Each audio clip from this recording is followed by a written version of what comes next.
میرے محترم بھائیوں اور بہنوں، اگر آپ مالی پریشانیوں میں مبتلا ہیں، گھر میں تنگ دستی ہے، روزگار میں برکت نہیں، کاروبار نہیں رہا یا نوکری میں مشکلات کا سامنا ہے، تو یہ وظیفہ نہایت طاقتور ہے۔ اس عمل کو خلوص نیت، مکمل توجہ اور یقین کے ساتھ کریں۔ انشاءاللہ میرا اللہ بہت جلد اثرات کو ظاہر فرمائے گا۔ سب سے پہلے اس بات کا خاص خیال کر لیں کہ آپ نے وضو کیا ہے یا نہیں۔ اگر آپ نے وضو نہیں کیا تو آپ سب سے پہلے وضو کر لیں اور پاک صاف لباس میں بیٹھے ہیں تو بہتر ہے، نہیں تو اپنے لباس کو بھی پاک کر لیں۔ وظیفے کو رات کے وقت کریں، خاص طور پر عشاء کی نماز کے بعد کسی پرسکون جگہ پر بیٹھ کر کیا جائے۔ وظیفے کا مکمل طریقہ درج ذیل ہے۔ سب سے پہلے نمبر پر آپ نے 11 مرتبہ درود پاک پڑھ لینا ہے۔ درود پاک آپ کوئی سا بھی پڑھ سکتے ہیں، آپ صلی اللہ علیہ وسلم پڑھ لیں یا آپ صلی اللہ علیہ محمد پڑھ لیں یا آپ نماز والا درود ابراہیمی پڑھ لیں، جو کہ سب سے بیسٹ اور بہتر ہے۔ ایک بار ثواب کی نیت سے میرے ساتھ بھی پڑھیے گا۔ اللہم صلی علی محمد وعلی آل محمد کما صلیت علی ابراہیم وعلی آل ابراہیم انک حمید مجید۔ اللہم بارک علی محمد وعلی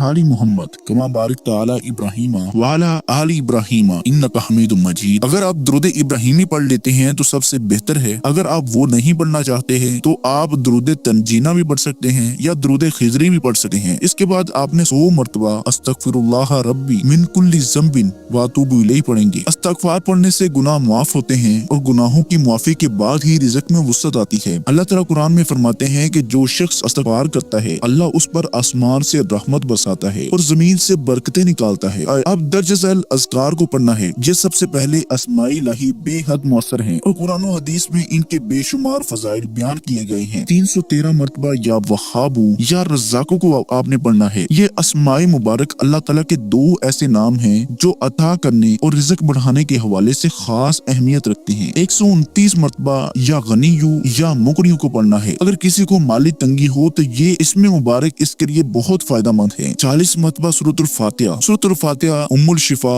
رحمت اور برکت والی سورت ہے۔ اسے 40 مرتبہ پڑھ کر دعا کریں اور اس کے بعد 7 مرتبہ سورۃ الواقعہ۔ سورۃ الواقعہ کو سورۃ الغنا یعنی دولت کی سورت بھی کہا جاتا ہے، کیونکہ یہ رزق کے دروازے کھولنے والی سورت ہے۔ جو انسان بھی اس سورت کو روزانہ پڑھتا ہے تو میرا اللہ تعالیٰ اس کے گھر میں کبھی فاقہ نہیں ہونے دیتا۔ اب آپ نے 129 مرتبہ 129 مرتبہ سورۃ الکوثر پڑھی۔ یہ ایک چھوٹی مگر نہایت طاقتور سورت ہے جو رزق میں بے پناہ برکت کا سبب بنتی ہے۔ اب ہاتھ اٹھا کر اللہ تعالیٰ سے دعا کریں۔ دعا کے دوران مکمل یقین اور عاجزی کے ساتھ اللہ کے سامنے اپنی حاجت بیان کریں۔ دعا کے الفاظ کچھ یوں ہونے چاہیے: اے اللہ تو بے نیاز ہے، میں فقیر ہوں تو عطا کرنے والا ہے، میں محتاج ہوں، اے میرے رب میرے رزق کے دروازے کھول دے، میرے کاروبار میں برکت ڈال دے، میرے قرضے اتار دے، میرے ہاتھوں کو دینے والا بنا دے، اے اللہ میرے نصیب میں کشادگی فرما، میرے وسائل کو وسیع کر دے، میری آمدنی میں اضافہ فرما دے۔ یا اللہ جو لوگ رزق کی تنگی کا شکار ہیں ان کی مشکلات آسان فرما اور ان پر اپنی رحمتیں نازل فرما۔